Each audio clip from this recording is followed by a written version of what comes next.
dans cette nouvelle vidéo. Alors nous allons parler exposition, mais avant toute chose je voulais me présenter rapidement pour ceux qui ne me connaissent pas.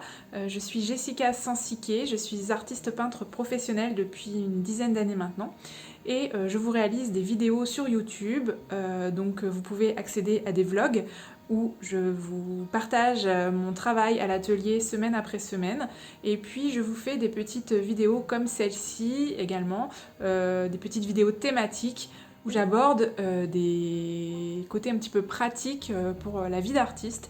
Et vous avez également quelques vidéos sur ma chaîne YouTube qui concernent les plantes parce que je suis une plante addict. Donc venons-en au thème de cette vidéo. Pour exposer, bien évidemment, il ne va pas falloir arriver comme ça, les mains vides. Il va falloir préparer votre exposition. Donc qu'il s'agisse d'expositions pour des tableaux ou pour toute autre création. Donc on va aborder trois grands thèmes. Le premier thème va être pour préparer votre stand. Avant toute chose, il va falloir savoir si quand vous arrivez, il y aura des tables et des chaises. Donc ça peut paraître anodin, mais bien sûr, vous allez en avoir besoin. Certains lieux d'exposition en mettent à disposition à volonté, d'autres en mettent en quantité limitée, et d'autres n'en mettent pas du tout à disposition, et c'est à vous de venir avec votre table. Dans ce cas-là, privilégiez une table pliante. Ce sera plus pratique pour l'emmener dans votre véhicule. Par contre, prévoyez quand même quelque chose d'assez solide parce que les gens vont avoir tendance à se taper un petit peu dans vos tables, etc. Donc il faut quand même que ce soit assez solide, surtout s'il y a beaucoup de monde dans cette exposition. Pour le côté esthétique, il va falloir penser à cacher votre table. Si par exemple vous prenez un plan de bois avec des tréteaux, ne disposez pas vos créations là-dessus à l'arrache, ça va pas être sympa, ça va pas du tout faire professionnel.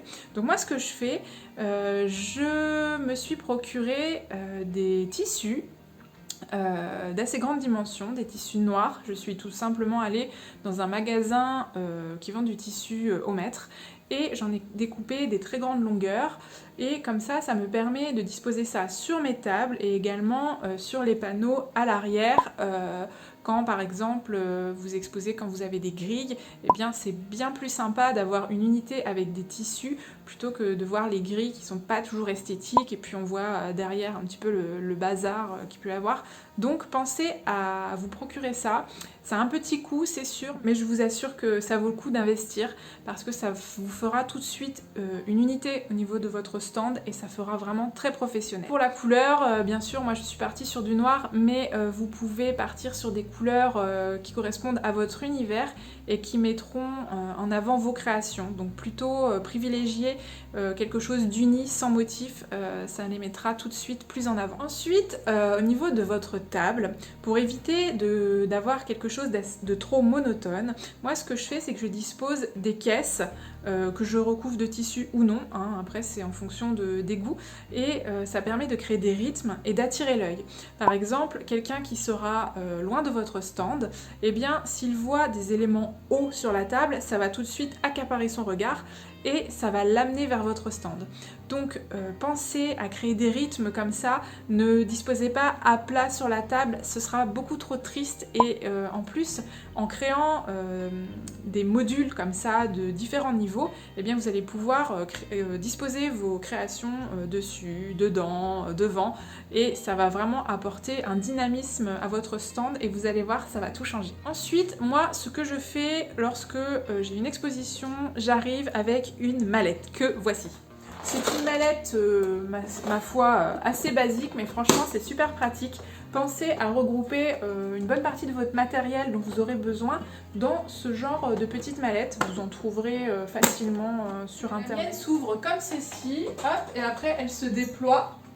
Et du coup j'y ai disposé plein de petits éléments dont j'ai besoin lorsque je vais en exposition. Alors en premier lieu, moi dans ma caisse j'ai ce type de pince, donc deux tailles différentes, et je m'en sers en fait tout simplement pour attacher mes tissus sur les grilles d'exposition.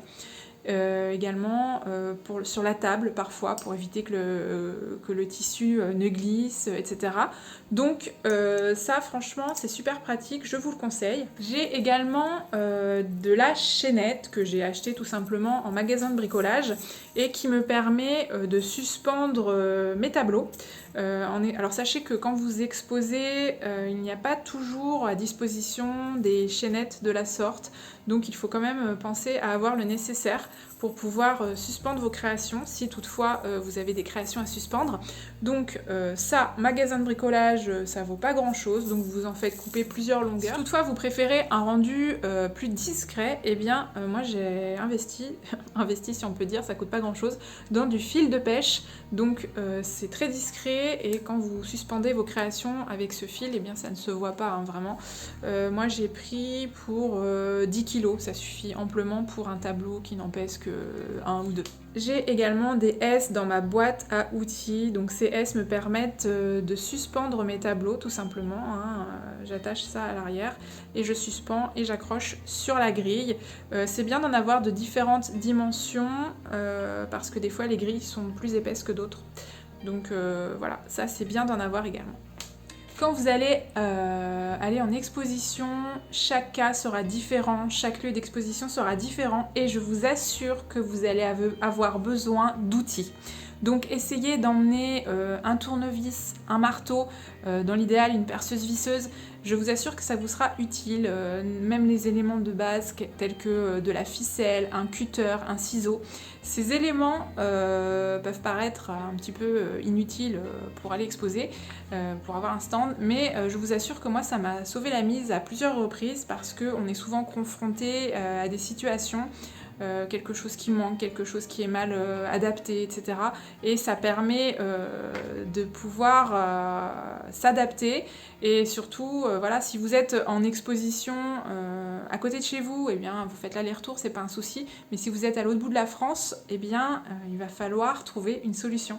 Et du coup, la solution, souvent, c'est d'être manuel et de bricoler un petit peu.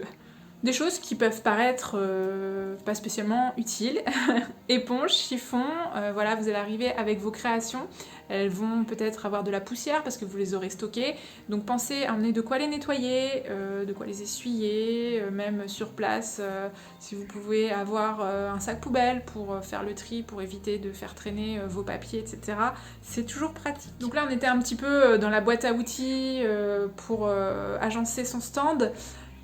Un élément très important, très important pour votre stand et que je constate que les 3/4 des stands n'ont pas, c'est un bon éclairage.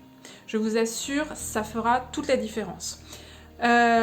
En général, si vous exposez en intérieur, vous allez avoir l'éclairage, les plafonniers qui vont faire déjà un éclairage de base, mais ça ne va pas mettre en avant vos créations. Créer des spots lumineux sur vos éléments importants, eh bien ça va faire toute la différence. De même, si vous êtes en extérieur, l'éclairage, ça peut vous paraître un petit peu anodin, mais il suffit que la journée soit un petit peu plus sombre, il suffit que vous exposiez en soirée, ça va faire toute la différence, je vous l'assure. Donc moi, j'ai investi dans des lampes LED. J'en ai plusieurs qui sont sur pied, comme ça, qui sont assez lourdes, et l'avantage, c'est que elles se modulent comme vous voulez et vraiment vous pouvez les mettre vers la création que vous voulez. Donc j'en ai plusieurs de ce type et j'en ai également plusieurs avec des pinces. Donc ça c'est vraiment top, je les avais prises chez Ikea à l'époque, je ne sais pas s'ils les font toujours mais j'imagine. De toute façon je pense que vous pourrez en trouver ailleurs et ça vraiment c'est super. Donc moi en général je mets ça sur certains tableaux qui sont selon moi un petit peu plus réussis et que j'ai envie de mettre en avant ou sur des créations sur la table. Donc voilà, ça je crois que je les avais payés environ une dizaine d'euros l'unité. Et bien sûr qui dit spot lumineux dit rallonge, dit multiprise. Pensez à tout ça parce que la prise de courant de votre stand ne sera pas toujours à côté. D'ailleurs, lorsque vous réservez votre stand, demandez bien à avoir du courant. Pour certaines expositions, c'est payant, il y a un coût supplémentaire, pour d'autres non. Donc renseignez-vous à l'avance.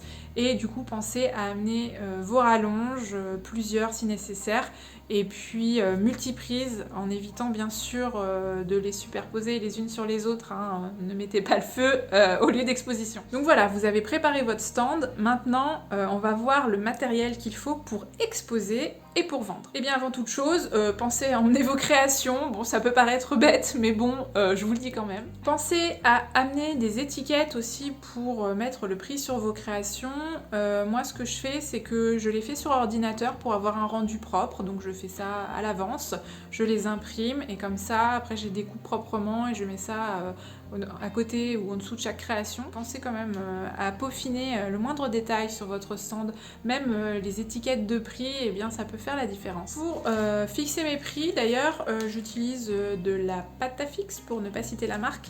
C'est pratique, par exemple pour afficher les prix sur mes tissus, et bien ça colle dessus et puis ça s'enlève après, donc c'est pas trop mal, je vous le conseille. Pensez également au fait que vous allez peut-être vendre sur place, hein, après tout c'est pour ça que vous vous déplacez, et du coup eh bien, il va falloir protéger les créations lorsque l'acheteur l'emmènera chez lui. Donc moi j'amène toujours avec moi du papier bulle, hein, c'est super pratique, ça permet de bien protéger. Pensez également à amener des sacs en craft de différentes dimensions pour que les acheteurs puissent emmener leur création comme ça lors de l'événement auquel vous participez. C'est quand même plus pratique pour eux. Une chose à laquelle je ne pensais pas spécialement lors de mes premiers événements, eh bien c'est de la monnaie. Pensez à amener de la monnaie faite sur, après ça dépend le prix de vos créations, mais au moins sur 50 € en petites pièces pour pouvoir rendre la monnaie. Les premières personnes qui vont vous acheter des petits articles, eh bien vous payeront pas toujours avec des pièces, et des fois ça va être des billets.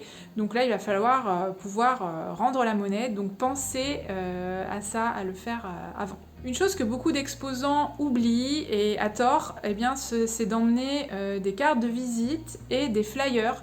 C'est très important puisque ce sera le seul moyen par lequel les gens pourront vous retrouver. Donc pensez à amener des petites cartes qu'ils pourront prendre gratuitement et des flyers qui expliquent un petit peu votre façon de procéder. Si par exemple vous travaillez sur commande, précisez-le dans vos flyers. Il faut vraiment mâcher le travail, les gens ne peuvent pas deviner. Moi au début c'est une erreur que je faisais, je ne précisais pas par exemple que je travaillais sur commande également, et les gens ne le savaient pas, ils ne pouvaient pas le deviner, ils pensaient qu'ils pouvaient seulement acheter les tableaux qui étaient à disposition sur mon stand, alors que non, pas du tout. Donc voilà, c'est une chose que je vous recommande. Prenez pas mal en quantité parce que ce sont des choses qui partent très très vite. Après, tout dépend de l'événement bien sûr auquel vous participez, mais c'est bien de prévoir plus que nécessaire parce que si vous manquez de carte de visite, eh bien les gens ne pourront pas vous recontacter. Une autre chose, eh bien, c'est de présenter votre travail autre que ce qui est sur place à travers soit d'un book papier, donc moi j'emmène celui-ci en général, où je présente mes diverses créations autres que ce qui est sur place. D'ailleurs, si vous voulez en savoir un petit peu plus sur celui-ci, je vous ai fait une vidéo, je la mettrai en haut. Et une autre chose qui est complémentaire selon moi, c'est d'emmener une tablette. Moi, ce que j'aime bien faire, c'est la disposer à un endroit sur le stand, bon, s'il est suffisamment grand, hein, parce que ça fait beaucoup d'éléments tout ça, et je fais défiler des créations. Alors l'avantage pour ça, c'est que ça attire pas mal le regard, notamment les enfants. Ils sont toujours attirés par ces écrans et du coup les enfants arrivent et les parents arrivent également sur le stand et ça c'est une bonne chose. Voilà, je pense qu'on a fait le tour des éléments pour exposer et vendre. Ensuite, si vous voulez travailler sur place, ce que je vous conseille fortement, parce que ça attire les gens, c'est beaucoup plus attractif, c'est beaucoup plus vivant, ça vous permet de discuter un petit peu plus avec les gens. Et bien, vraiment, si vous pouvez travailler sur place, travaillez sur place, présentez, montrez votre façon de faire. Bien sûr, adaptez-vous à l'endroit. Hein, vous n'allez pas ramener tout votre atelier et tout votre matériel, hein, c'est pas possible et c'est parfois très compliqué. Moi, il m'arrive souvent de venir avec le chevalet, de le disposer à côté du stand et de peindre en direct. Ça, les gens adorent. Et puis, voilà, ça vous permet aussi de passer le temps parce que des fois, les gens ne sont pas au rendez-vous et le temps peut paraître long. Et puis, quitte à être là, eh bien, autant travailler, comme ça, on ne perd pas de temps et puis ce n'est que du plus pour tout le monde au final, pour vous comme pour les gens qui viennent et qui regardent. Voilà, on a fait le tour, grosso modo, de ce que moi j'emmène, j'espère ne rien avoir oublié. Ce que je vous conseille, c'est d'écrire tout le matériel dont vous avez besoin. Donc moi, c'est ce que je fais sur un carnet. Et lorsque j'ai une exposition, eh bien, je coche tous les éléments pour être sûre de rien oublier. Ça ne vous met pas à l'abri d'oublier des choses, mais en général, quand on fait comme ça, c'est quand même plus sûr. Et ça évite d'arriver sur place et de se dire « mince, j'ai oublié un élément super important ». Oui, bien voilà, je pense qu'on a fait le tour. J'espère que cette vidéo vous aura plu. N'hésitez pas à me le faire savoir en commentaire et en mettant un petit j'aime si toutefois ça vous a été utile. Et puis, on se dit à la prochaine. Ciao, ciao!